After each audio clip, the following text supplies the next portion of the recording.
గౌరవనీయులైనటువంటి మన జిల్లా ఏసీపీ గారు ట్రాఫిక్ ఏసీపీ గారు అయినటువంటి నారాయణ సార్ గారికి తమ యొక్క అమూల్యమైనటువంటి సేవలు అందిస్తున్న దృష్ట్యా ఈరోజు ఆర్మూర్కి తను రావడం జరిగింది. ఆకస్మికంగా కొన్ని ప్రదేశాలు పర్యటించే విషయంలో ఇక్కడికి రావడం జరిగింది.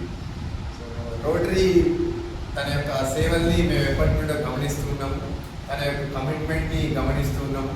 నిజామాబాద్ జిల్లాలో తను వచ్చినప్పటి నుండి సో తన పర్యవేక్షణలో ట్రాఫిక్ నియంత్రణ చాలా బాగా జరుగుతున్నది. సో అలాగే పబ్లిక్ అవేర్నెస్ కార్యక్రమాలు కూడా బాగా జరిగి సో యాక్సిడెంట్లు తగ్గడము, ట్రాఫిక్ డిసిప్లిన్ కలగడం, ఇలాంటివన్నీ జరగడము మేము గమనించి పెద్దలు నారాయణ సార్ గారిని సన్మానించాలి అనే ఉద్దేశంతో ఈరోజు తనకు గౌరవ సన్మానం చేయడం జరిగింది. సో ఇలాగే మీరు మీ యొక్క సేవలు మరిన్ని అందించి ప్రజల్ని యాక్సిడెంట్ల నుండి అలాగే డిసిప్లిన్ డ్రైవింగ్ నేర్పించే విషయంలో ఇంకా బాధ్యత తీసుకొని మీరు ఎందరికో ఆదర్శంగా నిలవాలని చెప్పేసి కోరుకుంటున్నాను. ఎప్పటికప్పుడు వార్తలను వీక్షించేందుకు Q9 న్యూస్ ని సబ్స్క్రైబ్ చేసుకోండి, లైక్ చేయండి, షేర్ చేయండి. విలువైన సమాచారాన్ని ముందుగా మీరే తెలుసుకునేందుకు బెల్ బటన్ ని క్లిక్ చేయండి.